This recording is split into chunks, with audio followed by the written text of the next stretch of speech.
तो नमस्कार दोस्तों, मेरा नाम है रोताश वर्मा और ये आपका प्यारा सा यूट्यूब चैनल आरबी अध्ययनशाला। तो गाइस, आज की वीडियो में हम बात करने वाले हैं फिजिक्स क्लास 11th फिजिक्स की chapter first dimensions and measurement, error and measurement के बारे में। ठीक है गाइस, तो ये जो है हमारे पास क्लास 11 का फर्स्ट चैप्टर है। और इससे पहले थोड़ा सा जो आता है हमारे पास बेसिक मैथमेटिक्स आती है, जो कि हमारे पास क्या होती है फिजिक्स में यूज होती है, लेकिन उसके वीडियो मैंने पहले से ही अपलोड कर दिए हैं यूट्यूब के ऊपर, तो आप वहां से जाकर के देख सकते हो। ठीक है, तो गाइस आज की वीडियो में हम बात करने वाले हैं चैप्टर फर्स्ट क्लास 11th की फिजिक्स के डायमेंशंस, एरर्स एंड मेजरमेंट के बारे में। ठीक है, तो चैप्टर का नाम देख लो। तो हमारे पास जो चैप्टर है, चैप्टर फर्स्ट है क्लास 11th का, जिसका नाम है dimension, dimensions, errors and measurement.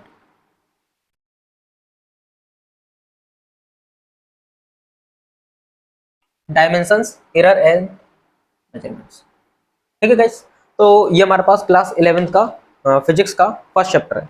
तो गाइस, चैप्टर स्टार्ट करने से पहले, ठीक है, फर्स्ट ऑफ ऑल मैं आपसे थोड़ी सी बात करना चाहूंगा कि ये जो मेरी वीडियो यूट्यूब पर आ रही है, ये चैनल पर जो आ रही है, ये काफी दिनों बाद अपलोड हो रही है।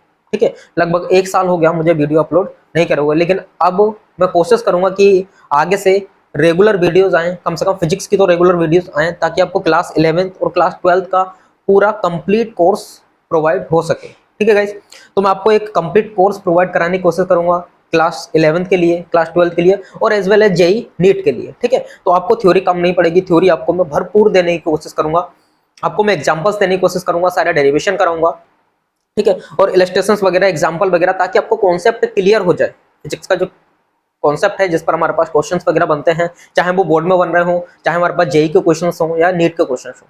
ठीक है गाइस, तो मैं आपको थ्योरी भी कराऊंगा, साथ में कुछ एग्जांपल्स भी कराऊंगा, और साथ के साथ मैं आपको एक सीट दिया करूंगा, एक क्वेश्चन पेपर की एक सीट दिया करूंगा। वो क्वेश्चन पेपर आपको सोल्व करना है। ठीक है गाइस, तो वो क्वेश्चन आपको सोल्व करने हैं, और उन क्वेश्चन का जो वीडियो सोल्यूशन होगा वो भी उपलब्ध हो जाएगा वीडियो हमारे यूट्यूब चैनल पर। ठीक है गाइस, तो स्वागत, तो स्टार्ट करते हैं हम अपना चैप्टर फर्स्ट। ठीक है, चैप्टर स्टार्ट करने से पहले हम क्या कर रहे हैं, कुछ इंट्रोडक्शन के बारे में बात कर ले रहे हैं। इसके बारे में, इंट्रोडक्शन के बारे में। अब मैं अपना इंट्रोडक्शन यहाँ मैं अपना नहीं दूंगा, बल्कि हम बात कर रहे हैं इंट्रोडक्शन टू फिजिक्स के बारे में, यानी कि फिजिक्स के इंट्रोडक्शन के बारे में। ठीक है, तो होता क्या है कि मैंने अभी जो अपने लेक्चर्स वगैरह डाले हैं वो बेसिक मैथमेटिक्स पर डाले हैं, वहां पर मैंने फिजिक्स वगैरह की कोई बात नहीं की है। लेकिन अगर मैं बात करूं कि भाई हमारे पास जो फिजिक्स है, तो पहले फिजिक्स पढ़ रहे हैं तो पहले फिजिक्स का थोड़ा सा इंट्रोडक्शन ले लो कि फिजिक्स हमारे पास है क्या। तो जैसा अगर मैं बात करूं कि हम क्लास 9th में आते हैं, क्लास 10th में आते हैं, क्योंकि सीरियस स्टडी थोड़ी सी 9th क्लास से ही हमारी स्टार्ट होती है। तो जब हम क्लास 9th में आते हैं, क्लास 10th में आते हैं, तो हमारे पास एक ही बुक होती है साइंस की, और उसमें हम देखते हैं कि भाई हमारे पास फिजिक्स भी उसी में है, केमिस्ट्री भी उसी में और बायोलॉजी में उसी में है। लेकिन उस टाइम पर हमारे पास इतना अकल नहीं होती कि भाई इतना माइंड नहीं होता कि हम समझ पाए कि भाई फिजिक्स असल में है क्या, कि क्या इंपॉर्टेंस है फिजिक्स के, क्या इंपॉर्टेंस है केमिस्ट्री के, और क्या इंपॉर्टेंस है बायोलॉजी। कितने ज्यादा डीपली हम 9th या 10th में नहीं पढ़ते हैं। लेकिन वहीं जब 9th को पास करके 10th में आते हैं, और 10th क्लास का बोर्ड पास करके जब हम 11th क्लास में आते हैं, तो 11th क्लास में आने के बाद क्या होता है कि हमारे जो साइंस होती है वो बड़े बड़े 3 मेजर पार्ट्स में बढ़ जाती है। जिसमें पहला पार्ट हमारे पास क्या है, पहला पार्ट है हमारे पास फिजिक्स का, सेकंड पार्ट है हमारे पास केमिस्ट्री का, और थर्ड पार्ट हमारे पास हो जाता है बायोलॉजी का। ठीक है, तो अगर मैं फिजिक्स की बात करूं, तो अगर हमने साइंस को डिवाइड किया है किसी पार्ट्स में या फिर कुछ पार्ट्स में, तो वहां पर जो फिजिक्स रखी जाएगी, अगर मैं अपने पॉइंट ऑफ व्यू से बताऊं, तो फिजिक्स फंडामेंटल है सभी साइंस का। फिजिक्स क्या है, एक फंडामेंटल है सभी साइंस का। अगर आपको बायोलॉजी अच्छी समझनी है, अगर आपको केमिस्ट्री अच्छे से समझनी है, तो आपको कम से कम फिजिक्स को तो थोड़ा अच्छे से समझना होगा। तो बात सिर्फ 11th क्लास की या फिर 12th क्लास की फिजिक्स की नहीं है। अगर आपको बाकी में साइंस पढ़नी है, बाकी में साइंस में इंटरेस्ट है, तो आपको कम से कम पहले फिजिक्स को सीखना होगा, क्योंकि फिजिक्स क्या है, एक फंडामेंटल है, कुछ बेसिक है फिजिक्स साइंस का, कि अगर हमने एक बार उस चीज को सीख लिया, तो होता क्या है कि सभी, जैसे केमिस्ट्री हो गया या फिर बायोलॉजी हो गया, तो वहां पर हमें थोड़ी सी क्या हो जाती है, आसानी हो जाती है समझने में। बात समझ में आ रही है? तो वैसे तो फिजिक्स के बारे में जितना कुछ बोलो काफी ज्यादा कम है, लेकिन अगर मैं बात करूं तो फिजिक्स है, फिजिक्स जो है वो हमारे पास फंडामेंटल ऑफ साइंस है। यानी कि अगर मैं 2 शब्दों में अपनी बात खत्म करना चाहूं, तो मैं क्या कहूंगा, physics is a fundamental of science. यानी कि साइंस को अगर समझना है तो फिजिक्स को समझना ही पड़ेगा, और अगर आपने फिजिक्स को स्किप कर दिया तो आपकी साइंस स्किप हो जाएगी पूरी तरीके से। बात समझ में आ रही है? ठीक है, तो एक छोटा सा इंट्रोडक्शन है किसका, फिजिक्स का। अब बात करते हैं फिजिक्स। फिजिक्स होती क्या है? फिजिक्स होती क्या है? तो अगर मैं फिजिक्स की परिभाषा दूं या फिजिक्स की डेफिनेशन दूं, और फिजिक्स में मैं ये बताना चाहूंगी फिजिक्स में हम पढ़ते क्या है, तो फिजिक्स में जो हम पढ़ते हैं, फिजिक्स में हम पढ़ते हैं इवेंट्स के बारे में। किसके बारे में? इवेंट्स के बारे में। ये वे इवेंट नहीं है जो हमारे आसपास हो रहे हैं, बल्कि ये वे इवेंट हैं जो पूरे ही ब्रह्मांड में हो रहे हैं, हमारे आसपास ही नहीं हो रहे बल्कि पूरे यूनिवर्स में हो रहे हैं। बात क्लियर है? यानी कि यूनिवर्स में होने वाला प्रत्येक इवेंट या फिर ऐसा कहो कि प्रत्येक घटना, वो हमारे पास किसके अंदर आती है? फिजिक्स के अंदर आती है। यानी कि जो भी घटना हमारे आसपास हो रही है, हमारे पूरे ब्रह्मांड में हो रही है, जितना भी हमारे पास ऑब्जर्वेबल यूनिवर्स है, जितने यूनिवर्स को हम जानते हैं, उस यूनिवर्स में जितनी भी घटनाएं हो रही हैं, जितने भी इवेंट्स हो रहे हैं, वो किसकी वजह से हो रहे हैं? फिजिक्स की वजह से हो रहे हैं। जैसा अगर मैं बात करूं कि मैं बोल पा रहा हूं, किसकी वजह से? फिजिक्स की वजह से। ठीक है, मैं सुन पा रहा हूं, किसकी वजह से? फिजिक्स की वजह से। ठीक है, मैं देख पा रहा हूं, किसके कारण? फिजिक्स के कारण। मैं चल पा रहा हूं कहीं पर भी, किसके कारण? फिजिक्स के कारण। ठीक है, तो बहुत सारी ऐसी हमारे पास कारण है, बहुत सारी ऐसी वजह है जिनके पीछे कहीं ना कहीं क्या है? फिजिक्स का हाथ है। तो प्रत्येक घटना जो हो रही है, आप कोई सी भी घटना ले सकते हो कि पंखा चल रहा है, किसके कारण? फिजिक्स के कारण। ठीक है, पृथ्वी है सूर्य के चारों ओर घूम रही है, किसके कारण? फिजिक्स के कारण। ठीक है, हमारे पास जो सूर्य है उस समय इतनी एनर्जी प्राप्त हो रही है, उसमें कौन सी रिएक्शंस हो रही है, कैसे क्या हो रहा है, वो भी हम किस में पढ़ेंगे? फिजिक्स में पढ़ेंगे। ठीक है, मून की बात करें तो मून रात में क्यों चमकता है, कैसे चमकता है? मून के पास तो अपना प्रकाश भी नहीं, फिर कैसे चमकता है? जितनी रोशनी होती है उसकी, तो वो भी हम किसके बारे में, किस में पढ़ेंगे? फिजिक्स में पढ़ेंगे। और जैसे और भी सारी घटनाएं हो गई, जैसे अगर मैं बात करूं आकाश की, तो आकाश हमें कैसे दिखाई देता है? नीला दिखाई देता है। आकाश हमें कैसे दिखाई देता है? नीला। तो इसका भी क्या कारण है? कहीं ना कहीं ये फिजिक्स में पढ़ेंगे। ठीक है, आसमान हमें नीला क्यों दिखाई देता है? फिजिक्स में पढ़ेंगे। समुद्र में नीला क्यों दिखाई देता है? फिजिक्स में पढ़ेंगे। ठीक है, रेनबो कैसे बनता है, इंद्रधनुष कैसे बनता है, ये सभी घटनाएं जितनी हमारे पास आसपास हो रही हैं, जिनका कारण हमें नहीं पता, वो हम कहां पर पढ़ेंगे? फिजिक्स में पढ़ेंगे। और एक बार आपने फिजिक्स को समझ लिया तो अपने आसपास होने वाली घटनाओं को क्या कर पाओगे? रिलेट कर पाओगे। बात समझ में आ रही है? फिजिक्स इतना ज्यादा इंटरेस्टिंग सब्जेक्ट है कि कोई सी भी घटना लेकर के आओ तो उस घटना के बारे में वो आपको ए से लेकर के जेड तक सब बता देगा कि क्यों हो रहा है, कैसे हो रहा है, कब हो रहा है। बात समझ में आ रही है? तो ये तो हमारे पास इंट्रोडक्शन हो गया किसका? फिजिक्स का। बात समझ में आई? अब फिजिक्स के इंट्रोडक्शन के बाद हम बात कर ले रहे हैं किसके? Nature of physics. Nature of physics. Nature यानी कि भौतिकी की प्रकृति। भौतिकी की प्रकृति। अब इसका मतलब क्या है? जैसे मान लो मेरे सामने कोई बंदा आया, फिर कोई इंसान आया, अब मैंने उसका इंट्रोडक्शन तो ले लिया। इंट्रोडक्शन का मतलब क्या है कि मैंने उसे जान लिया कि उसका नाम क्या है, उसका एड्रेस क्या है, ठीक है, उसके पेरेंट्स का नाम क्या है, या फिर वो कहां से आया, वगैरह वगैरह वगैरह, मैंने उसका इंट्रोडक्शन ले लिया। लेकिन अगर मैं बात करूं किसकी? नेचर के बारे में, तो नेचर यानी कि प्रकृति, यानी कि जो इंसान मेरे सामने खड़ा है उसकी प्रकृति क्या है, वो अच्छा है या बुरा है, किस तरीके का इंसान है वो, तो वो हो जाता है हमारे पास उसका नेचर। तो अगर मैं फिजिक्स के नेचर की बात करूं तो फिजिक्स का जो नेचर है वो थोड़ा थोड़ा मैथमेटिकल है। कैसा है? मैथमेटिकल है। और थोड़ा सा कहीं ना कहीं क्या है हमारे पास? एक्सपेरिमेंटल है। बात समझ में आ रही है? यानी कि मैथमेटिकल भी है और हमारे पास क्या है? एक्सपेरिमेंटल भी है। दोनों अपने में एक बड़ी बड़ी ब्रांचेस हैं। मैथमेटिकल हो गया, एक्सपेरिमेंटल हो गया। ठीक है, अब थोड़ा सा अगर मैं डिक्लेयर करना चाहूँ या फिर क्लियर करना चाहूँ कि मैथमेटिकल क्या है, तो मैथमेटिकल में क्या होती है, हमें किसी लैब की जरूरत नहीं है, हमारे पास एक कॉपी होनी चाहिए और एक क्या होना चाहिए? पेन होना चाहिए। बस इन कॉपी और पेन की मदद से हम क्या कर सकते हैं? बड़ी बड़ी इक्वेशंस को सॉल्व कर सकते हैं और एक नई इक्वेशन बना करके दे सकते हैं। जैसे बहुत ही फेमस इक्वेशन है एक आइंस्टीन की, E equal to mc square. तो इसमें कहीं ना कहीं उन्हें कोई एक्सपेरिमेंट करने की जरूरत नहीं पड़ी। ठीक है, उन्होंने डायरेक्टली क्या करा, इस इक्वेशन को मैथमेटिकली रूप से क्या कर दिया? प्रूफ कर दिया। बात समझ में आ रही है? लेकिन वहीं अगर मैं बात करूं कि भाई एक न्यूटन का लॉ होता है जिसे हम पढ़ते हैं G equal to F equal to G m1 m2 बटे r स्क्वायर। तो उन्होंने डायरेक्टली क्या करा था? डायरेक्टली उन्होंने इस चीज को ड्राइव नहीं करा मैथमेटिक्स की सहायता से। उन्होंने क्या किया? जो न्यूटन साहब थे हमारे पास, उन्होंने पहले एक्सपेरिमेंट किया और एक्सपेरिमेंट करके उन्होंने क्या करा था? इस फॉर्मूले को क्या करा? ड्राइव किया। तो जो फिजिक्स है वो कुछ मैथमेटिकल भी है और कुछ हमारे पास क्या है? एक्सपेरिमेंटल भी है। तो जो 11th क्लास की फिजिक्स है उसमें हमारे पास हमें एक्सपेरिमेंटल फिजिक्स भी पढ़नी है और मैथमेटिकल फिजिक्स भी पढ़नी है। तो दोनों पढ़ने हैं। अब असल में होता क्या है कि जैसे कुछ स्टूडेंट होते हैं बायो वाले होते हैं या फिर कुछ मैथ वाले भी हैं, तो स्टार्टिंग में उन्होंने इतनी मैथ नहीं पढ़ी होती जितनी कि हमारे पास किस में लग जाती है? फिजिक्स में लग जाती है। तो होता क्या है कि वो थोड़ा सा टेंशन लेने लगते हैं इस बात की कि भाई उन्हें फिजिक्स समझ में नहीं आ रही है। क्या नहीं आ रही है? फिजिक्स समझ में नहीं आ रही है। वो फ्रस्ट्रेट होने लग जाते हैं क्या होने लग जाते हैं, फ्रस्ट्रेट होने लग जाते हैं। लेकिन हमें इतना ज्यादा फ्रस्ट्रेट होने की या फिर टेंशन लेने की ज्यादा जरूरत नहीं है। हमें क्या देखना है कि भाई हमारे पास जो फिजिक्स है, मैं एक फर्स्ट ऑफ ऑल एक बात बताना चाहूंगा, और मेरे हिसाब से बहुत बड़ी बात है ये, वो बात है किसकी, पैशन की। फिजिक्स एक ऐसा सब्जेक्ट है जिसमें हमें सबसे ज्यादा जरूरत पड़ेगी, किसकी जरूरत पड़ेगी, पैशन की जरूरत पड़ेगी। ठीक है, अगर हमारे पास पैशन है तो हम फिजिक्स को समझ पाएंगे। लेकिन अगर हमने थोड़ी सी भी जल्दबाजी कर दी, और जल्दबाजी करने के बाद हम ये सोच रहे हैं कि भाई हमने फिजिक्स को समझ लिया, तो कहीं ना कहीं हम नहीं समझ पाए। वो तुमने रट लिया एक अलग बात है, लेकिन अगर तुम फिजिक्स को अच्छे से सीखना चाह रहे हो तो कहीं ना कहीं तुम्हें थोड़े से पैशन की जरूरत पड़ेगी। बात समझ में आई? तो नेचर की बात होगी कि भाई नेचर कैसा है इसका, थोड़ा सा मैथमेटिकल है, थोड़ा सा एक्सपेरिमेंटल है। बात क्लियर हो गई? ठीक है, और हमें इस चीज की टेंशन लेने की बिल्कुल भी जरूरत नहीं है कि भाई हमारा जो है कि फिजिक्स समझ में नहीं आ रही है, या फिर होता क्या है कि कुछ इक्वेशंस हम ड्राइव कर रहे होंगे वो हमारे पास क्लियर नहीं हो रही होंगी। तो फिजिक्स में क्या है, आपको थोड़ी सी प्रैक्टिस करनी है। ठीक है, थोड़ा सा दिमाग खोल करके बैठना है समझते वक्त, तो अपने आप कहीं ना कहीं क्या होगा, थोड़ा थोड़ा समझ में आने लग जाएगा। बात समझ में आ गई? तो ये हमारे पास है किसका, फिजिक्स का नेचर, यानी कि फिजिक्स की प्रकृति किस तरीके की है। अब हमने इंट्रोडक्शन की भी बात कर ली, फिजिक्स के नेचर की भी बात कर ली। अब फिजिक्स में होता क्या है कि फिजिक्स में जो होती है, हमने मान लो कोई भी जो रिलेशन है वो ड्राइव कर लिया, कोई भी समीकरण हमने ड्राइव कर ली, कोई भी हमने फॉर्मूला निकाल लिया, ठीक है, कोई डेरिवेशन हमने करके देख लिया, और कुछ थ्योरी हमने याद कर ली। तो असल में थ्योरी याद करके या डेरिवेशन करके या फॉर्मूले निकाल करके काम यहाँ पर नहीं चलने वाला। हमें एक चीज याद रखनी है कि हम जितने भी फॉर्मूलेज वगैरह निकाल रहे हैं या फिर जितनी भी हम थ्योरी वगैरह पढ़ रहे हैं, इनका काम आना चाहिए सिर्फ प्रॉब्लम सॉल्विंग में।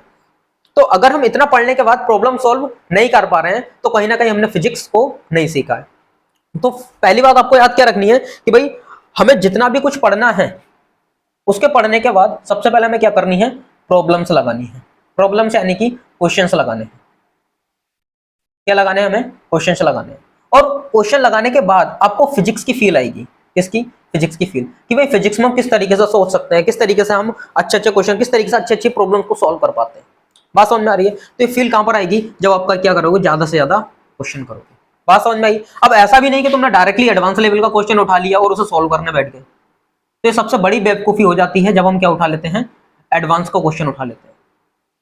क्योंकि वहां पर जाकर के हमारे अंदर डर बैठ जाता है कि भाई फिजिक्स तो हमारे सामने आने वाली नहीं, ऐसे ऐसा क्वेश्चन आ रहे हैं। तो सबसे पहले आपको थोड़े बेसिक क्वेश्चन उठाने हैं। ठीक है, बेसिक यानी कि जितना बेसिक हो सकता है उतना, सबसे ज्यादा बेसिक।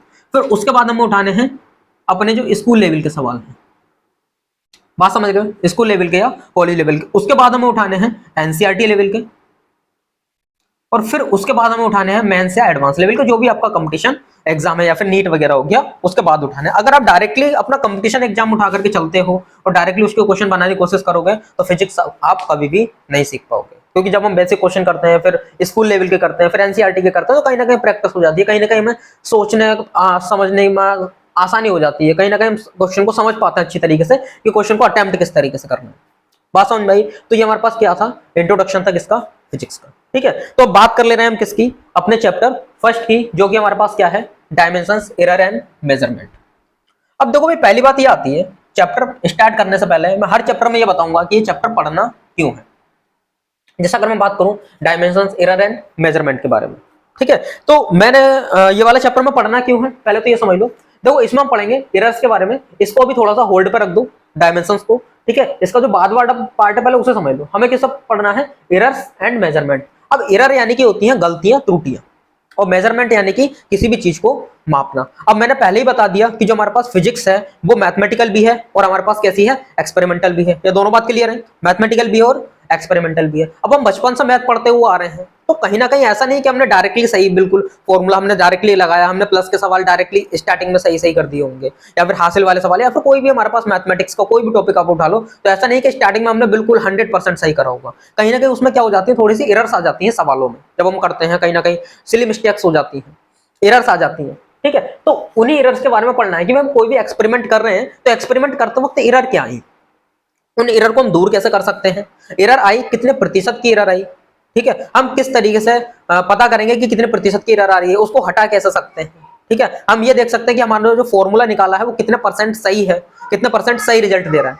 बात समझ में आई। अब अगला क्या है हमारे पास, मेजरमेंट। अब एरर हम निकाल रहे हैं तो हमें मेजरमेंट भी सीखना पड़ेगा, क्योंकि बिना मेजरमेंट के, अब एक बात बताओ, मैं आपको दो नंबर्स दे दूं, क्या हमने दे दिया 2 1 3 4, इधर दे दिया 4 3 1 2, तो जब तक आप उन्हें मेजर नहीं करोगे, उन्हें प्लस नहीं करोगे, तब तक क्या आप उसमें एरर निकाल सकते हो? नहीं निकाल सकते ना। तो पहले सबसे पहले हमें मेजरमेंट सीखना होगा कि भाई मेजर किस तरीके से करते हैं, हम लंबाई को किस तरीके से मेजर करेंगे, हम द्रव्यमान यानी कि मास को किस तरीके से मेजर करेंगे, हम समय को किस तरीके से मेजर करेंगे, ठीक है, हम ताप को किस तरीके से मेजर करेंगे, वगैरह वगैरह चीजें, जितनी भी फिजिकल क्वांटिटीज हैं, अभी बात करेंगे फिजिकल क्वांटिटी क्या होती है, तो उन्हें मेजर करके फिर उनमें एरर क्या आ रही है, एरर किस तरीके से हम दूर कर सकते हैं, क्योंकि जब तक एरर दूर नहीं करेंगे तब तक हमारा फॉर्मूला सही सिद्ध नहीं होगा। बात क्लियर आ गई। इस वजह से हमें क्या करना है, ये वाला टॉपिक पढ़ना है, और सबसे पहले ही क्यों पढ़ना है, क्योंकि इसके बाद नए नए टॉपिक स्टार्ट हो जाएंगे, तो उनमें कहीं ना कहीं एरर आ रही होंगी, कहीं ना कहीं कुछ आ रही होंगी, ताकि हमारा ध्यान रहे कि भाई हमें कहाँ एरर गलतियां नहीं करनी है, और मेजरमेंट भी हमें किस तरीके से करनी है। तो इस वजह से सबसे पहला चैप्टर पढ़ना है फिजिक्स में, डायमेंशंस, एरर्स एंड मेजरमेंट के बारे में। आप कहोगे कि भैया ये बताओ डायमेंशंस क्या होती है, तो मैंने क्या बताया, डायमेंशंस को अभी होल्ड पर रख दो, अभी आने वाले 5 से 10 मिनट में पूरा क्लियर हो जाएगा कि डायमेंशंस भी क्या होती है। बात क्लियर हो गई। अब देखो सबसे पहले हमारे पास क्या आता है, जैसा अगर मैं बात करूं चैप्टर में, तो चैप्टर में देखो इंट्रोडक्शन मैंने बता दिया, फिजिक्स का इंट्रोडक्शन दे दिया। अब सबसे पहले हमारे पास आती है फिजिकल क्वांटिटी। क्या आती है, फिजिकल क्वांटिटी।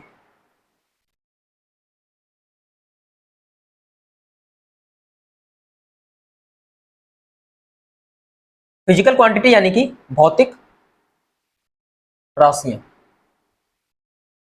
फिजिकल क्वांटिटीज, तो कर लो, फिजिकल क्वांटिटीज यानी कि भौतिक राशियां।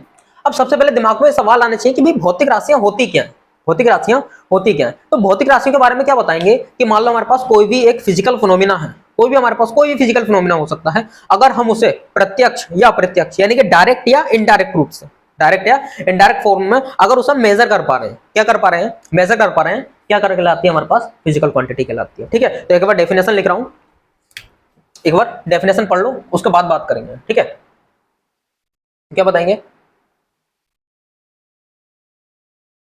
यदि किसी राशि को प्रत्यक्ष, प्रत्यक्ष यानी कि डायरेक्ट या अप्रत्यक्ष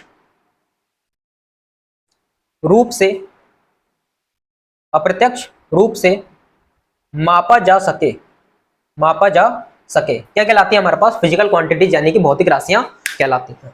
अब भाई इसका मतलब क्या हुआ, प्रत्यक्ष अप्रत्यक्ष रूप से। जैसे मान लो मैंने आपको एक छड़ दे दी और मैं कह रहा हूं कि इस छड़ की लंबाई बताओ, छड़ की क्या बताओ, लंबाई, तो आप डायरेक्टली नाप करके बता दोगे 2 मीटर है, 3 मीटर है, 4 मीटर है, बात समझ में। तो उसे हमने क्या करा, डायरेक्टली या फिर इनडायरेक्टली जैसे भी हम माप सकते थे हमने माप लिया, तो छड़ की जो लंबाई है वो हमारे पास क्या हो गया, एक भौतिक राशि हो गई। क्या हो गई, भौतिक राशि हो गई। अब मान लो बाजार में गए, ठीक है, बाजार में मान लो घर से हमें भेजा गया कि भाई थोड़ा सा कुछ सामान लेकर के आना है, आलू लेकर के आने, प्याज लेकर के आने, तो मैं गया दुकान पर, मैंने कहा आलू दे दो। अब वो आलू क्या करेगा कि भाई वो पूछेगा कितने, 1 किलोग्राम चाहिए, 2 किलोग्राम चाहिए, 3 किलोग्राम चाहिए, उसके बाद तराजू पर रखेगा और उन्हें तोल करके मुझे दे देगा। मान लो उसने मुझे कितने आलू दिए, 2 किलोग्राम आलू दिए।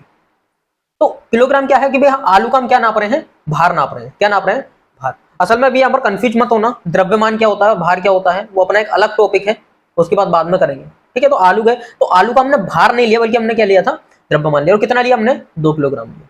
तो यहाँ पर द्रव्यमान को भी क्या कर पा रहे हैं, प्रत्यक्ष रूप से अप्रत्यक्ष रूप से कैसे भी करके क्या कर पा रहे हैं, माप पा रहे हैं, यानी कि नाप रहे हैं कि भाई कितना है, 2 किलोग्राम है, 3 किलोग्राम है, तो द्रव्यमान भी क्या हो जाएगी, एक भौतिक राशि हो जाएगी। बात क्लियर हो गई। ठीक है, तो क्या बताएंगे, प्रत्येक राशि जिसे प्रत्यक्ष या अप्रत्यक्ष रूप से, राशि यानी कि कोई भी फिजिकल फिनोमिना है जिसे प्रत्यक्ष या अप्रत्यक्ष रूप से मापा जा सके, क्या कहलाती है, भौतिक राशि कहलाती है।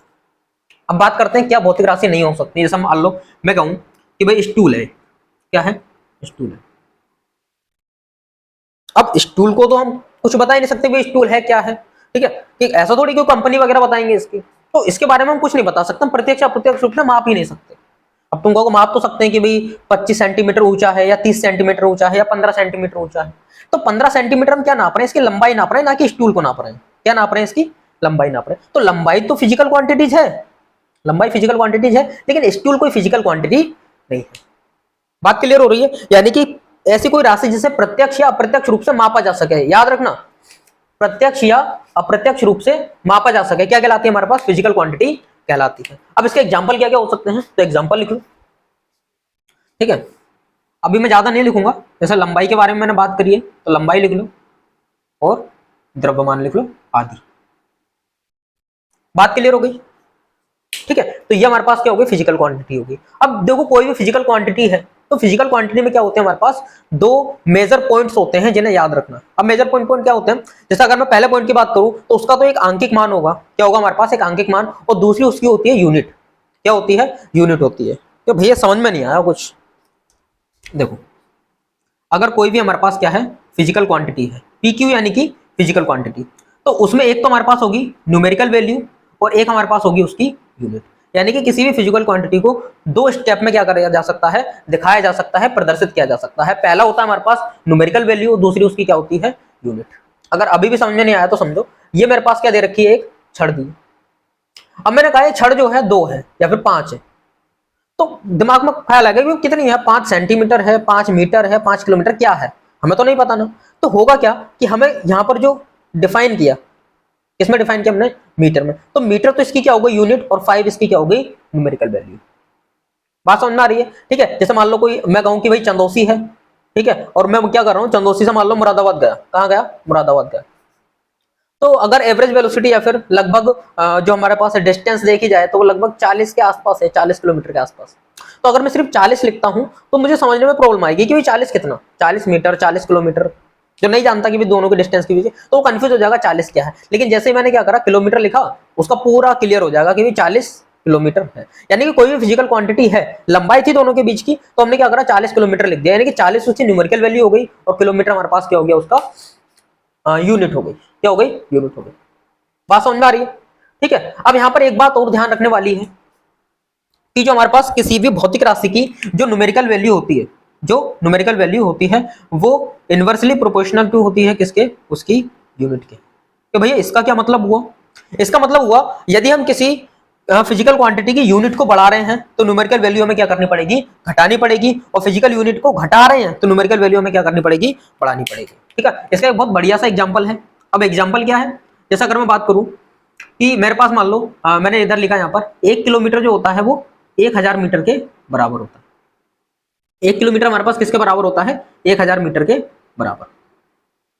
कि भैया सही बात है, ये तो ठीक है, 1 किलोमीटर 1000 मीटर के बराबर होता है। अगर मैं इसकी न्यूमेरिकल वैल्यू देखूं, इसकी न्यूमेरिकल वैल्यू और इसकी न्यूमेरिकल वैल्यू, तो इसकी न्यूमेरिकल वैल्यू 1 है, कितनी है, 1 है, और इसकी न्यूमेरिकल वैल्यू 1000 है, 1000। तो इसकी न्यूमेरिकल वैल्यू बड़ी है कि इसकी बड़ी है, ऑब्वियसली इसकी बड़ी है। इसकी कितनी है हमारे पास, सॉरी इसकी बड़ी है, 1000 है, इसकी छोटी है, तो इसकी न्यूमेरिकल वैल्यू छोटी और इसकी न्यूमेरिकल वैल्यू बड़ी। लेकिन वही अगर मैं आंकिक मान की बात करूं तो इसका आंकिक, सॉरी इसकी यूनिट है किलोमीटर और इसकी यूनिट है मीटर। अब किलोमीटर बड़ा होता है, यानी कि यूनिट इसकी बड़ी है और इसकी यूनिट छोटी है।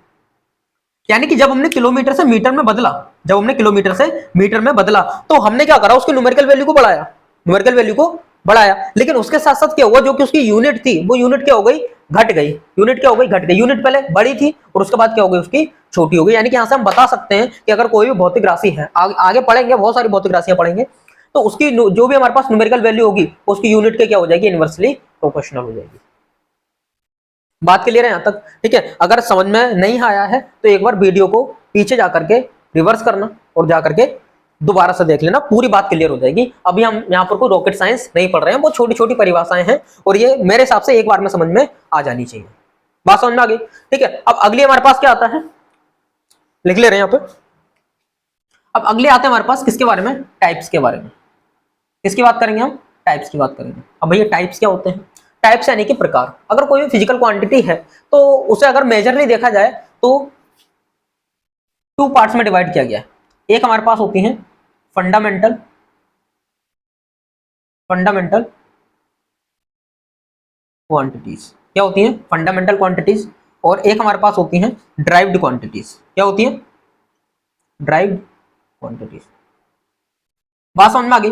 अब भैया ये बताओ कि फंडामेंटल और ड्राइव्ड में अंतर क्या है, या फिर परिभाषा क्या है, फंडामेंटल क्या होती है, ड्राइव्ड क्वांटिटीज क्या होती है। जैसे अगर मैं भौतिक राशियां देखूं तो हमारे पास हजारों लाखों भौतिक राशियां हैं, हजारों लाखों भौतिक राशियां हैं। अब वर्गीकरण इसी वजह से करते हैं ताकि हमें याद करने में क्या हो जाए, थोड़ी सी आसानी हो जाए। जैसा अगर मैं बात करूं कि जो हमारे पास फंडामेंटल क्वांटिटीज होती हैं वो किसी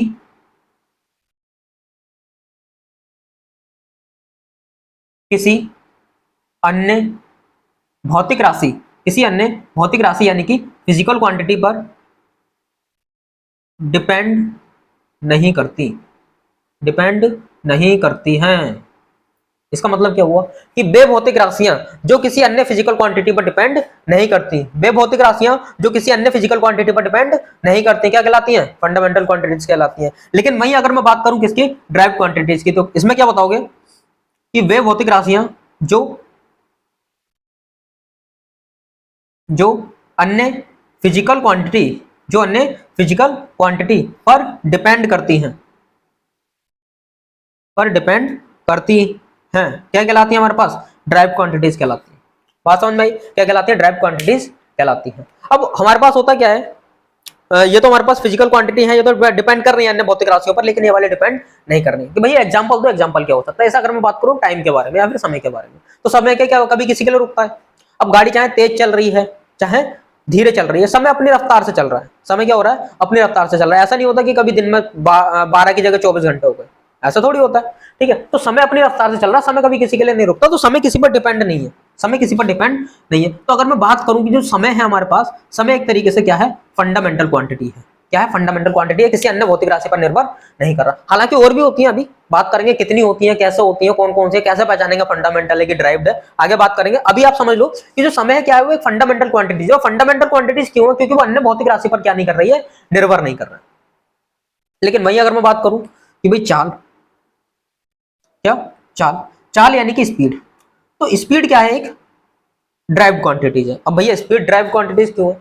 ठीक है, तो अगर मैं चाल की बात करूं, मान लो एक इंसान चंदौसी से मुरादाबाद 1 घंटे में पहुंचता है, और वहीं दूसरा इंसान चंदौसी से मुरादाबाद आधे घंटे में पहुंच रहा है। तो जो 1 घंटे में पहुंच रहा है, हम सीधे सीधे बता सकते हैं कि जो 1 घंटे में पहुंच रहा है उसकी चाल कम है, जो आधे घंटे में पहुंच रहा है उसकी चाल ज्यादा है। तो इसका मतलब क्या हुआ? क्या जो चाल है वो समय पर निर्भर नहीं कर रही है? सीधी सी बात है, चाल क्या कर रही है? समय पर निर्भर। अगर समय तुम ज्यादा ले रहे हो, इसका मतलब क्या? चाल तुम्हारी कम है। और समय अगर तुम कम ले रहे हो, इसका मतलब चाल तुम्हारी ज्यादा है। तो चाल जो है समय पर निर्भर कर रही है, यानी कि क्या है? एक ड्राइव क्वांटिटीज हमारे पास हो जाएगी। बात क्लियर हो गई? ठीक है, तो फंडामेंटल क्वांटिटीज क्या होती है? जो अन्य फिजिकल क्वांटिटी पर डिपेंड नहीं करती, और जो अन्य फिजिकल क्वांटिटी पर डिपेंड करती है वो हमारे पास क्या कहलाती है? ड्राइव क्वांटिटीज कहलाती है। बात समझ में आ गई? ठीक है, अब यहां पर एक छोटी चीज और समझने वाली है कि जो हमारे पास फंडामेंटल क्वांटिटीज होती है, फंडामेंटल क्वांटिटीज होती है, फंडामेंटल क्वांटिटीज की जो यूनिट्स होती हैं, क्या होती हैं? यूनिट्स। बात मैंने कर ली यहां पर यूनिट के बारे में। जो फंडामेंटल क्वांटिटीज की यूनिट होती है उन्हें हम बोलते हैं फंडामेंटल फंडामेंटल यूनिट्स। क्या कहते हैं? Fundamental units. बात करेंगे किसकी क्या यूनिट्स होती है। वहीं अगर मैं बात करूं, मेरे पास क्या है? कोई ड्राइव्ड क्वांटिटीज है, क्या है? कोई ड्राइव क्वांटिटी है, और तो ड्राइव क्वांटिटी की जो यूनिट होगी, क्या होगी हमारे पास? यूनिट होगी, वो हमारे पास क्या कहलाएगी? ड्राइव्ड यूनिट कहलाएगी। क्या कहलाएगी? ड्राइव्ड यूनिट कहलाएगी। ठीक है, आप कहोगे भैया एक बार हिंदी में और बता दो क्या क्या बोलते हैं। तो फंडामेंटल क्वांटिटीज को लिख लो, इन्हें बोलते हैं मूल राशियां। क्या बोलते हैं? मूल राशियां। फंडामेंटल का मतलब होता है मूल, और ड्राइव्ड का मतलब होता है व्युत्पन्न। क्या होता है? व्युत्पन्न राशियां। बात क्लियर हो गई? ठीक है, तो स्क्रीनशॉट ले लो अपना, जो भी लेना है। ठीक है, तो अब देखो, हमने फंडामेंटल क्वांटिटीज पढ़ ली और ड्राइव क्वांटिटी पढ़ ली। अब हो सकता है कि एग्जाम में परिभाषा लिखने को आ जाए फंडामेंटल क्वांटिटीज की आगे या फिर ड्राइव क्वांटिटीज की आगे। ठीक है, तो यहाँ पर हमें एक बात और समझनी है कि भाई कैसे पहचानेंगे कि कोई भौतिक राशि या फिर कोई फिजिकल क्वांटिटी जो है वो फंडामेंटल है कि ड्राइव्ड है। तो उसके लिए एक छोटी सी बात तुम्हें याद रखनी है। ठीक है, अगर मैं बात करूं फिजिकल क्वांटिटीज की, तो फिजिकल क्वांटिटी को 2 भागों में हमने पहले बांट दिया, फंडामेंटल में और ड्राइव्ड में। लेकिन वहीं अगर मैं बात करूं किसकी? फंडामेंटल की, तो फंडामेंटल क्वांटिटीज जो है वो सिर्फ 7 है। कितनी है? 7 है। और बाकी 7 के अलावा जितनी भी क्वांटिटीज है वो हमारे पास क्या कहलाएंगी? Drive quantities कहलाएंगी। बात क्लियर है? ऐसे तो हजारों लाखों है, लेकिन सबको याद करना क्या आसान है? बहुत ज्यादा हार्ड पड़ जाएगा। तो उसके लिए हम फंडामेंटल याद कर लेंगे। क्यों? क्योंकि फंडामेंटल 7 है, और बाकी की 7 के अलावा जो भी बची वो हमारे पास क्या बची? ड्राइव क्वांटिटीज बची। अब इसके अलावा क्या होती है हमारे पास? 2 सप्लीमेंट्री क्वांटिटीज और होती हैं, उसकी बात अभी हम बाद में करेंगे, पहले इन्हें समझ लो वरना कंफ्यूजन पैदा हो जाएगा। ठीक है, अब देखो यहाँ पर, तो अगर मैं बात करूं फंडामेंटल क्वांटिटीज के बारे में, तो कौन कौन सी होती हैं?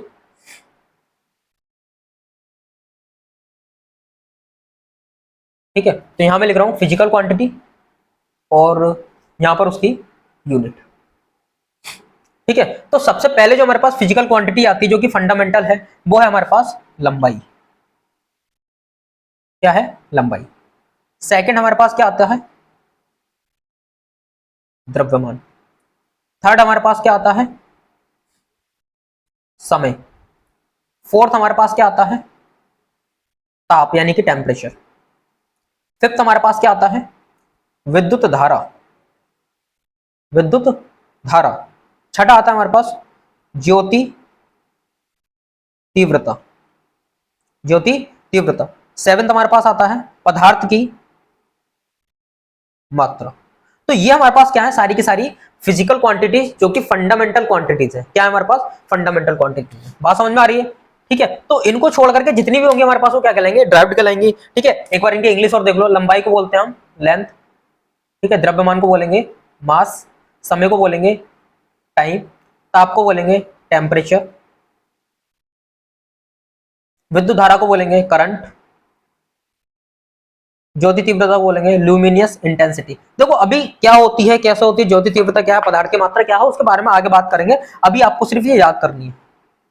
बात समझ में आ रही है? अब इनकी यूनिट देख लो, इनकी क्या देख लो, यूनिट, जो कि हमारे पास क्या कहलाती हैं, फंडामेंटल यूनिट कहलाती है। और इन सात के अलावा जितनी भी यूनिट है वो क्या कहलाएंगे, हमारे पास ड्राइव्ड यूनिट कहलाएंगे। ठीक है, जैसे लंबाई है, लंबाई की यूनिट होती है मीटर। क्या होती है, मीटर। द्रव्यमान की यूनिट होती है किलोग्राम।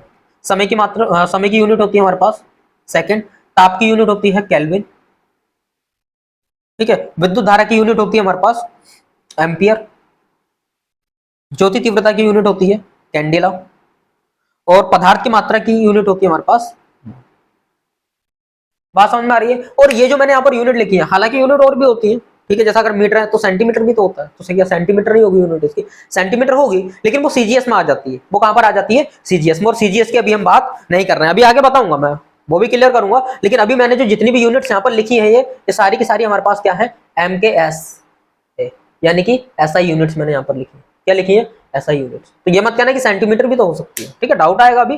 ठीक है, तो उसको भी मैं आगे क्लियर करूंगा। बात समझ में आ गई? तो ये हमारे पास क्या हो गई, सारी की सारी फिजिकल क्वांटिटीज हो गई, और वो भी कौन सी वाली, फंडामेंटल वाली। बात समझ में आ गई? इनको छोड़ करके जितनी भी फिजिकल क्वांटिटी है वो हमारे पास क्या कहलाती है, ड्राइव क्वांटिटीज कहलाती है। बात समझ में आ रही है? अब बात कर ले रहे हैं कि भाई मैंने दो की और बात करी थी। ठीक है, जैसा अगर इनको छोड़ करके एक काम करो, एग्जांपल ले लो, थोड़ा क्लियर हो जाएगा। जैसा अगर मैं कहूं कि बल है, बल यानी कि फोर्स। फोर्स कैसी क्वांटिटी है, तो कहोगी फोर्स इसमें तो कहीं नहीं आ रहा, और नहीं आ रहा तो वो क्या, कौन सी हो जाएगी हमारे पास, ड्राइव्ड हो जाएगी। ठीक है, चाल, वेग, ये सभी हमारे पास क्या है, ड्राइव्ड क्वांटिटीज है। बात क्लियर हो रही है? ठीक है, तो जितनी भी फंडामेंटल के अलावा जितनी भी क्वांटिटी है वो हमारे पास क्या कहलाती है, ड्राइव्ड क्वांटिटीज कहलाती है। अब इसके अलावा दो सप्लीमेंट्री क्वांटिटीज और होती है, दो सप्लीमेंट्री क्वांटिटीज और होती हैं। ठीक है, जिन्हें हम क्या कहते हैं, प्लेन एंगल और सॉलिड एंगल। क्या होता है हमारे पास, प्लेन एंगल और सॉलिड एंगल।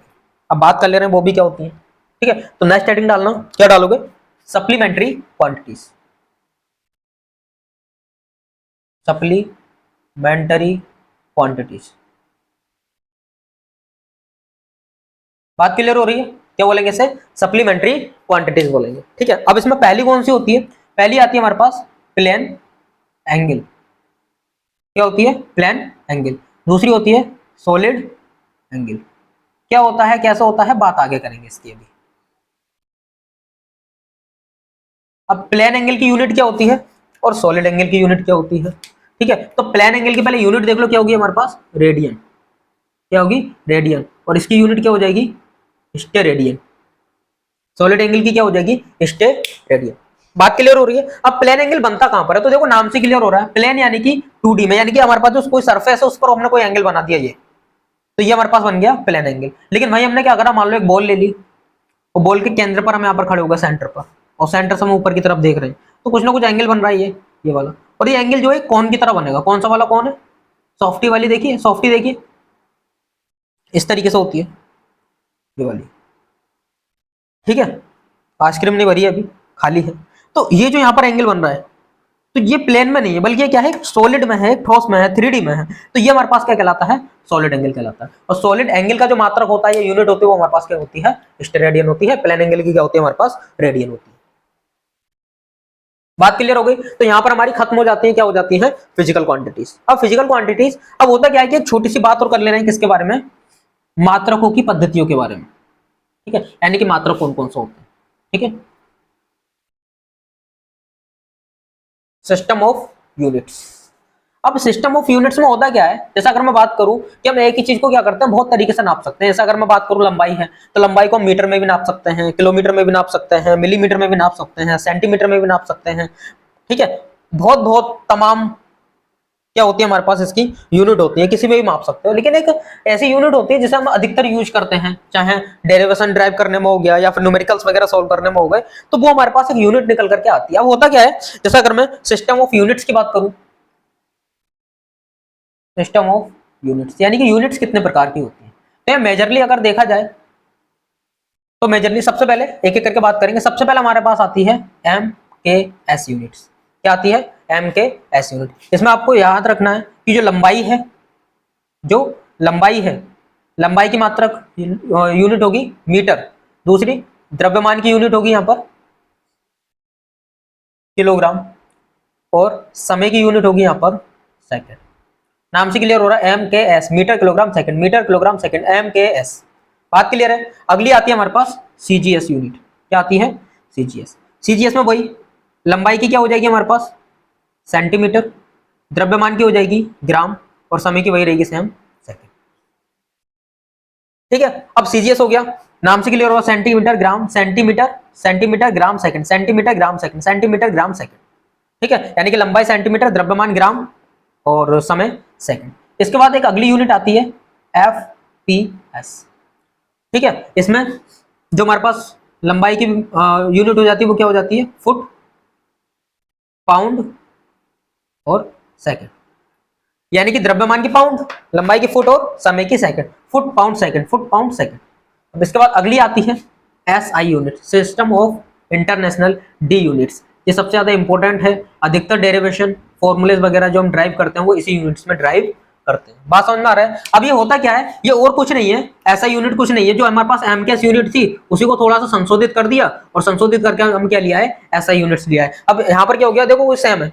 द्रव्यमान लंबाई की यूनिट मीटर, द्रव्यमान की किलोग्राम, समय की सेकंड। इन्होंने संशोधन क्या करा, बिजली को भी जोड़ दिया, बिजली यानी कि विद्युत धारा, और विद्युत धारा की यूनिट इन्होंने डाल दी यहाँ पर एम्पियर डाल दी। बात समझ भाई। तो कितने सिस्टम है हमारे पास यूनिट्स के, चार, एमकेएस, सीजीएस, एफपीएस और SI. MKS metre kilogram second, CGS centimetre gram second, FPS foot pound second, और एसआई सिस्टम ऑफ इंटरनेशनल डी यूनिट्स यानी कि MKS metre kilogram second ampere. बात क्लियर है। बस यही है जो सबसे ज्यादा इंपॉर्टेंट है, वो बस ये वाला है। इसमें आपको सबसे ज्यादा याद रखना है। सीजीएस थोड़ा थोड़ा चल जाता है कहीं पर, ठीक है। और बाकी तो हम धीरे धीरे जब न्यूमेरिकल्स वगैरह सोल्व करेंगे तो वहां पर हम देखेंगे कि किस तरीके से हम कौन सी यूनिट्स में लगाना है, कैसे क्या करना है। बात समझ में आ गई। ठीक है, अब देखो यहां तक हमने पढ़ लिया किसके बारे में, फिजिकल क्वांटिटी के बारे में। अब आगे हमें किसके बारे में पढ़ना है, ठीक है। तो आगे क्या है, हमारे चैप्टर का नाम यही है। अभी चैप्टर में से कुछ स्टार्ट नहीं हुआ है, ठीक है। चैप्टर का नाम क्या था हमारे पास, डायमेंशंस, एरर्स एंड मेजरमेंट। तो सबसे पहले हम डायमेंशन के बारे में पढ़ेंगे। किसके बारे में पढ़ेंगे, डायमेंशन के बारे में, ठीक है। तो हेडिंग डालना अगली क्या है, डायमेंशंस।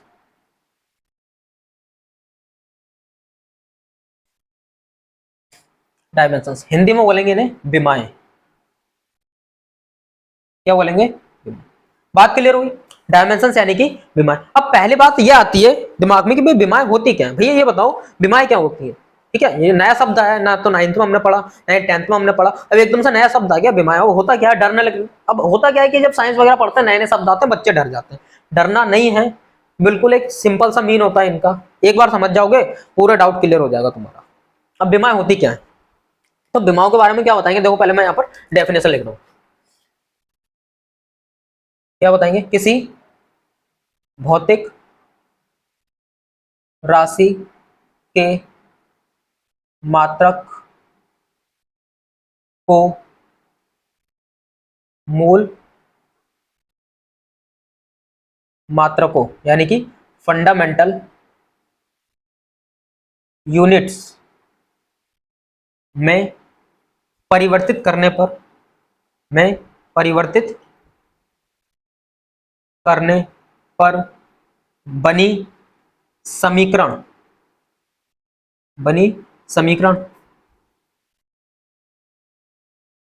विमीय समीकरण या विमीय सूत्र कहलाता है। विमीय समीकरण या विमीय सूत्र कहलाता है। कि भैया डेफिनेशन समझ में नहीं है, डेफिनेशन समझ में आई नहीं आई, कोई बात नहीं, एग्जाम्पल लेकर के चलते हैं। जैसा अगर मैं बात करूं कि बल है, तो बल की अभी के लिए यूनिट याद कर लो कि बल जो होता है हमारे पास, जो बल की यूनिट होती है वो हमारे पास क्या होती है, न्यूटन होती है। क्या होती है हमारे पास, न्यूटन होती है। बात समझ में आ रही है, बल की यूनिट न्यूटन, बल की न्यूटन, बल की न्यूटन, अभी के लिए याद कर लो, ठीक है। अभी आगे चैप्टर पढ़ेंगे उसमें क्लियर हो जाएगा। बल की यूनिट क्या होती है, न्यूटन होती है। अब यूनिट क्या फंडामेंटल यूनिट है, नहीं है। तो होता क्या है कि हम हर यूनिट को याद नहीं कर सकते, हर यूनिट के बारे में नहीं बता सकते किसको क्या होगा, किस तरीके से रिप्रेजेंट किया जाएगा। तो हमने क्या करा, एक तरीका निकाला। क्या निकाला, एक तरीका निकाला। और हमने क्या करा, हमने सोचा कि भाई ये यूनिट आई है न्यूटन, निकल करके एक काम करो, इसे फंडामेंटल जो यूनिट थी उनमें परिवर्तित कर दो, उनमें बदल दो। अब वो बदलेंगे कैसे, तो हमारे पास एफ का एक फॉर्मूला निकल करके आता है। जब हम न्यूटन का द्वितीय नियम पढ़ेंगे, आपने 9th क्लास में पढ़ा होगा शायद, एफ बराबर एम ए। क्या होता है, एफ बराबर एम ए। और यहां से अगर हम फोर्स की यूनिट निकालें तो देखो क्या आ जाएगी हमारे पास, एम द्रव्यमान, और द्रव्यमान की यूनिट क्या होती है हमारे पास, किलोग्राम। ए हमारे पास क्या है, त्वरण। ए हमारे पास क्या है, त्वरण। और त्वरण की अभी के लिए यूनिट याद कर लेना क्या होती है, मीटर पर सेकंड स्क्वायर। तो ये हमारे पास किसकी यूनिट निकल करके आ गई, एफ की यूनिट निकल करके आ गई। तो हमने क्या करा, हमारे पास एक भौतिक राशि थी, उस भौतिक राशि के मात्रक को मूल मात्रक में परिवर्तित करके एक समीकरण को प्राप्त किया, और ये समीकरण हमारे पास क्या कहलाती है, विमीय सूत्र कहलाती है। क्या कहलाती है, विमीय सूत्र। अब बहुत से बच्चे कहेंगे कि भैया ये तो विमीय सूत्र नहीं है, तो बात सही है, ये विमीय सूत्र अभी नहीं है, लेकिन इस शुद्ध रूप में नहीं है, शुद्ध रूप में नहीं है, ठीक है। हमने विमा की जो परिभाषा थी उसे पहले क्लियर कर दिया, उसे लगा दिया। अब होता क्या है, जैसे अगर हम बात करूं कि किलोग्राम है तो केजी वगैरह, तो इतनी तरीके से लिखना से काफी ज्यादा कॉम्प्लिकेटेड हो जाता है। तो होता क्या है कि साइंटिस्ट आए, अब होता क्या है कि साइंटिस्ट जो होते हैं थोड़ा सा वो सोचते हैं कि काम जल्दी हो जाए, क्या हो जाए, काम जल्दी हो जाए। तो उन्होंने कुछ नोटेशंस दे दिया हर चीज को लेकर के कि भाई किलोग्राम में तो इसे इससे दिखाओगे, इसे इससे दिखाओगे, ऐसे ऐसे करोगे। तो उन्होंने क्या करा, उन्होंने यह दे दिया कि भाई अगर हमारे पास मान लो द्रव्यमान है, क्या है, द्रव्यमान, और द्रव्यमान की यूनिट क्या होती है, किलोग्राम। क्या होती है, किलोग्राम। तो इसकी जब तुम इसका विमीय सूत्र लिखोगे, क्या लिखोगे, विमीय सूत्र, तो विमीय सूत्र में किलोग्राम की जगह क्या लिखोगे, एम लिख दोगे। क्या लिख दोगे, एम लिख दोगे बस। और उसे स्क्वायर ब्रैकेट में क्या कर दोगे, बंद कर दोगे, बड़ी वाली ब्रैकेट में, ठीक है। अगली हमारे पास आई लंबाई। क्या आई, लंबाई। लंबाई का जो मात्रक होता है वो एम होता है, लेकिन उसकी जो विमा थी वो हमारे पास क्या आ गई, इसकी एल आ गई। क्या आ गई, एल। उन्होंने कहा एम मत यूज करो, एल यूज करो विमा के लिए। बात क्लियर है, ठीक है। फिर अगली द्रव्यमान के बाद लंबाई आ गई। अब लंबाई के बाद अगला हमारे पास आएगा समय, जो कि काफी ज्यादा इंपॉर्टेंट है। समय यानी कि टाइम। और टाइम की जो यूनिट होती है वो हमारे पास क्या होती है, सेकंड होती है। मैं एमकेएस यूनिट की बात कर रहा हूँ, ऐसे यूनिट्स की बात कर रहा हूँ, सीजीएस वगैरह की बात नहीं कर रहा हूँ। बाकी घंटा मिनट वो होते हैं, मैं सिर्फ सेकंड की बात करूंगा यहाँ पर, ठीक है। तो इन्होंने कहा कि एक काम करो, इसके लिए तुम यूज करो टी। क्या यूज करो, टी। अब समय के बाद अगला आया ताप। क्या आया, ताप। ताप को हम बोलते हैं टेम्परेचर, और इसे हम दिखाते हैं केल्विन लिखते हैं। इसे हम क्या लिखते हैं, केल्विन। यूनिट जो होती है इसकी केल्विन होती है। लेकिन अगर मैं इसके विमीय सूत्र की बात करूं तो उन्होंने बोला कि विमीय सूत्र लिखोगे तो या तो थीटा यूज करो या के यूज करो। क्या यूज करो, के यूज करो। दोनों में से कुछ भी यूज कर सकते हो क्वेश्चंस को देख करके कि आंसर में थीटा दिया है कि के दिया। अगर थीटा दिया तो थीटा यूज करो, के दिया है तो के यूज करो। इतना दिमाग तो आसानी से लगा लोगे, ठीक है। अगला देखो, अगला आ गया हमारे पास विद्युत धारा। क्या आ गई, विद्युत धारा। और विद्युत धारा की जो यूनिट होती है वो हमारे पास क्या होती है, एम्पियर। अब उन्होंने कहा कि एम्पियर मत लिखो पूरा, जब इसका विमीय सूत्र लिखो तो वहां पर सिर्फ क्या लिख दो, ए लिख दो। क्या लिख दो, ए लिख दो। बात समझ में आई। तो ये हमारे पास कुछ फिजिकल क्वांटिटीज थी जिनका विमीय सूत्र, यही मेन फंडामेंटल क्वांटिटीज है। यही हमारे पास क्या है, मेन फंडामेंटल क्वांटिटीज है। अब तुम्हें क्या करना है, आप लोगों को क्या करना है, बस ये 5 विमाएं याद रखनी है। द्रव्यमान की एम होती है, लंबाई की एल होती है, समय की टी होती है, ताप की थीटा या के होती है, और हमारे पास जो होता है विद्युत धारा उसकी ए होती है। बात क्लियर हुई। अगर आपने इतनी याद कर ली तो आसानी से किसी भी फॉर्मूले से क्या कर सकते हो, उसका विमीय सूत्र निकाल सकते हो, विमीय सूत्र में परिवर्तित कर सकते हो। अब विमाएं निकालेंगे कैसे, पहली बात ये आती है, ठीक है। तो एग्जांपल लेकर के चल रहे हैं, आप स्क्रीनशॉट ले लीजिए थोड़ा सा,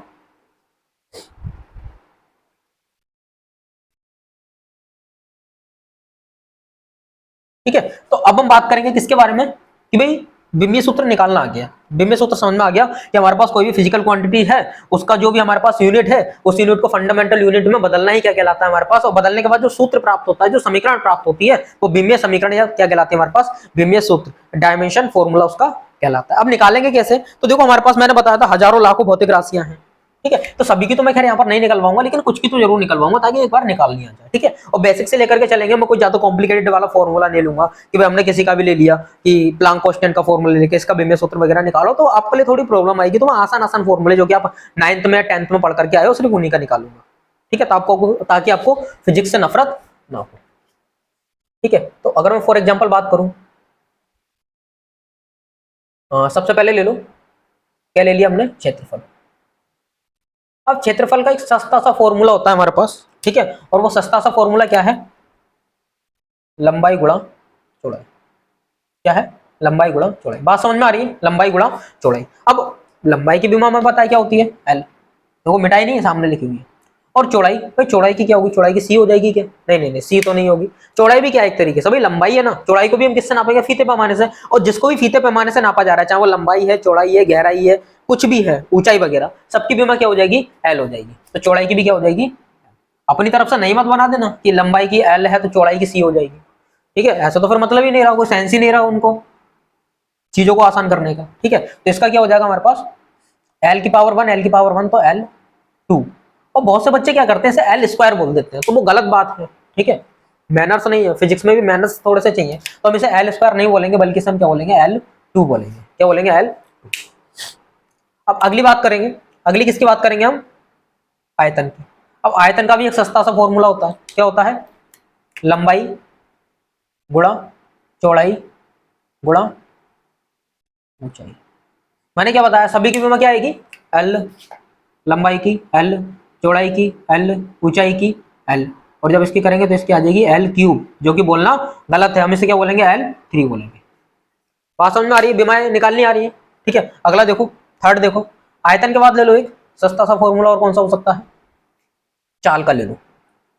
चाल का फॉर्मूला होता है दूरी बटे समय, दूरी बटे समय। अब बताओ दूरी को किससे नापोगे, डंडा लेके, दूरी को भी तो फीता लेके नापोगे। और जब फीता लेकर के नापोगे तो इसकी बीमा भी क्या हो जाएगी, एल हो जाएगी। समय, समय की बीमा देखो क्या है, कहाँ गया आइएगा, समय की बीमा टी। अब टी की पावर नीचे प्लस की है, ऊपर जाकर किसकी हो जाएगी, माइनस की 1, तो हो जाएगा एल टी माइनस 1। बात क्लियर हो रही है। अगला देखो, चौथा, वेग। अब वेग क्या होता है, तो वेग का फॉर्मूला होता है हमारे पास विस्थापन बटे समय। क्या हो जाएगा, विस्थापन बटे समय। अब भैया विस्थापन क्या होता है, तो विस्थापन को अभी कंपेयर कर सकते हो दूरी से, ऐसे दूरी वैसे विस्थापन। दूरी को भी हम क्या करेंगे, फीते पैमाने से नापेंगे। और जब फीते पैमाने से नाप रहे हैं तो इसकी बीमा भी क्या हो जाएगी, एल हो जाएगी। डायमेंशन क्या हो जाएगी, एल। समय की बीमा टी, तो इसकी क्या हो जाएगी, टी जाएगा ऊपर, और जो ऊपर जाएगा तो इसकी क्या हो जाएगी हमारे पास, एल टी माइनस 1। बात समझ में आ रही है, ठीक है। अगला देखो, पांचवा, त्वरण की निकाल लो। चलो, त्वरण क्या होता है, अभी उस पर नहीं जाना है। तो त्वरण का फॉर्मूला होता है हमारे पास वेग में परिवर्तन बटे समय। अब वेग में परिवर्तन हो ना हो उस समय लेने देना नहीं, ऊपर वेग है ना, वेग की हमने बीमा भी निकाल ली, क्या होती है, एल टी माइनस 1। डायरेक्ट ही रखो, एल टी माइनस 1। नीचे समय, समय की क्या होती है, टी। टी ऊपर जाएगा किसका हो जाएगा, माइनस का, तो माइनस का 1 और माइनस का 1 कितना हो जाएगा, एल टी, और ये माइनस का 2, क्योंकि गुणा में घाती क्या हो जाती है, जुड़ जाती है। बात समझ में आ रही है। अब अगला देखो, छठा, त्वरण आ गया, बल की निकाल लो, बल की बीमा निकाल लो। अब बल का फॉर्मूला क्या होता है, न्यूटन के द्वितीय नियम से, द्रव्यमान गुणा त्वरण, द्रव्यमान गुणा त्वरण। द्रव्यमान की बीमा रखो, देखो क्या है, एम, क्या है, एम। और त्वरण की बीमा क्या है हमारे पास, एल टी माइनस 2, तो इसकी बीमा क्या हो जाएगी हमारे पास, एम एल टी माइनस 2। क्या हो जाएगी, एम एल टी माइनस। बात समझ में आ रही है, ठीक है। तो इस तरीके से हम क्या कर सकते हैं, किसी भी फॉर्मूले की बीमा निकाल सकते हैं। ऐसा हजारों लाखों हमारे पास भौतिक राशियां हैं, और सभी का बीमीय सूत्र आसानी से निकल करके आ सकता है। बात समझ में आ गई। तो बल का हमने निकाल लिया, ठीक है। अब एक सस्ता सा और निकाल लो, पड़ा होगा फॉर्मूला कार्य का, इसका कार्य का, ठीक है। अब कार्य का फॉर्मूला क्या होता है, कार्य का फॉर्मूला होता है बल गुणा विस्थापन। क्या होता है, बल गुणा विस्थापन। अब भैया बल की बीमा निकाल ली, क्या होती है, एम एल टी माइनस 2। विस्थापन की वही एल, सस्ती वाली, ठीक है, हो जाएगा M L two T minus 2। हमारे पास किसकी बीमा आ गई, कार्य की बीमा आ गई। बात क्लियर है? ठीक है, तो इस तरीके से हम क्या कर सकते हैं, कोई भी हमारे पास भौतिक राशि दी है और उसका हमें फॉर्मूला पता है तो आसानी से हम उसका विमीय सूत्र निकाल सकते हैं। पहली बात याद रखना कि फॉर्मूला उसका पता होना चाहिए, वरना बिना फॉर्मूले के उसकी हम विमा नहीं निकाल सकते। ठीक है, तो आज हमारे पास हो गया। आज हमने क्या क्या पढ़ लिया, हमने डायमेंशन के बारे में पढ़ लिया, ठीक है, फिजिकल क्वांटिटीज के बारे में पढ़ लिया, कितने प्रकार की होती है, कितने टाइप्स की होती है, तो एक बार रिवाइज कर ले रहे हैं। ठीक है, सबसे पहले मैंने बताया था फिजिकल क्वांटिटी के बारे में। क्या होती है फिजिकल क्वांटिटी? वे राशियां जिन्हें प्रत्यक्ष या अप्रत्यक्ष रूप से मापा जा सके क्या कहलाती हैं? भौतिक राशियां कहलाती हैं। अब भौतिक राशियां क्या होती है? किसी भी भौतिक राशि है, कोई भी फिजिकल क्वांटिटी है, उसे दो तरीकों से या फिर 2 पॉइंट्स में क्या कर सकते हैं हम प्रदर्शित कर सकते हैं। पहला हमारे पास होती है न्यूमेरिकल वैल्यू और दूसरी होती है हमारे पास उसकी यूनिट, यानी कि फिजिकल क्वांटिटी बराबर होती है n इंटू यू के। एन न्यूमेरिकल वैल्यू और यू क्या हो जाएगा हमारे पास यहाँ पर यूनिट हो जाएगी। ठीक है, और जो एन होता है वो इनवर्सली प्रोपोर्शनल टू होता है किसके? यू के, यानी कि यू का मान बढ़ेगा तो एन का मान घटेगा, यू का मान घटेगा तो एन का मान बढ़ेगा। बात क्लियर है? फिर उसके बाद हमने फिजिकल क्वांटिटीज के टाइप्स के बारे में बात करी। तो कितने प्रकार की होती है? 2 टाइप्स होते हैं मेजर वाले, एक फंडामेंटल और दूसरा हमारे पास होता है ड्राइव्ड। अब फंडामेंटल में क्या होगा, तो फंडामेंटल में भी याद रखना है ये अन्य भौतिक राशियों पर निर्भर नहीं करती हैं। और अगर हम बात करें ड्राइव्ड क्वांटिटीज की, तो ड्राइव्ड क्वांटिटी में क्या होगा, ये अन्य भौतिक राशियों पर निर्भर करती है। बात समझ में आ रही है? ठीक है, उसके बाद हमने फंडामेंटल यूनिट्स के बारे में पढ़ा। ठीक है, फिर उसके बाद हमने सिस्टम ऑफ यूनिट्स के बारे में पढ़ा कि कितने भागों में विभाजित किया गया। तो 4 भाग है मेजरली, एमकेएस, सीजीएस, एफपीएस और एसआई पद्धति। MKS metre kilogram second, CGS centimetre gram second, FPS foot pound second और SI metre kilogram second ampere. विद्युत धारा को भी उन्होंने जोड़ दिया। बात समझ में आ रही है? उसके बाद विमाओं के बारे में पढ़ा। तो विमा क्या होती है? किसी भी भौतिक राशि के मात्रक को मूल मात्रक में परिवर्तित करके प्राप्त समीकरण ही क्या कहलाती है हमारे पास? विमीय समीकरण या विमीय सूत्र कहलाता है। ठीक है, और हमें क्या करनी है? 5 विमा याद करनी है। द्रव्यमान की लंबाई की, समय की, ताप की और विद्युत धारा की। द्रव्यमान की m, लंबाई की l, समय की t, ताप की थीटा या k और हमारे पास विद्युत धारा की क्या हो जाएगी? हो जाएगी। ठीक है दोस्तों, तो आज की वीडियो में बस इतना ही। मिलता है नेक्स्ट वीडियो में, तब तक आप पढ़ते रहिए और अच्छे से अपनी तैयारी कीजिए। नमस्कार।